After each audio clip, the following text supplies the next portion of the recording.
ქველმოქმედება თავისუფლებისთვის ამ სლოგანით თბილისში მოხალისეთა და საქველმოქმედო პროექტების მხარდაჭერთა მსვლელობა გაიმართა. მოქალაქეები რუსთაველის ძეგლიდან პარლამენტისკენ გაემართნენ და მიმდინარე აქციას შეუერთდნენ.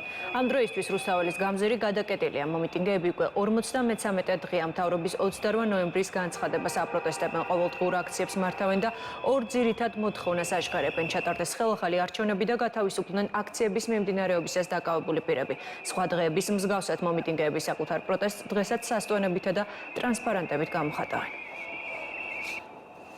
მოთხოვნები არაფერი ესეთი კონკრეტული განსაკუთრებული და ახალი არ არის.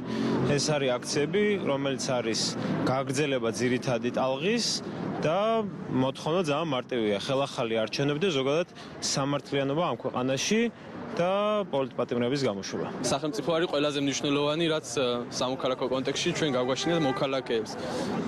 სახელმწიფოს ჩვენ გვართმევენ დღეს, ან წაგვართვეს უკვე ფაქტობრივად და ჩვენ სახელმწიფოს შინაარსის, არსის, ტერმინის თვითონ სახელმწიფოს დაბრუნებას ვცდილობთ. და აგრეთვე ინსტიტუციურად დაბრუნებას, რაც ნიშნავს, რაც უნდა გამოიხადოს ახალი არჩევნების ჩატარებაში, რომელიც იყო მოპარული და დატყვევებული ადამიანების გათავისუფლებაში.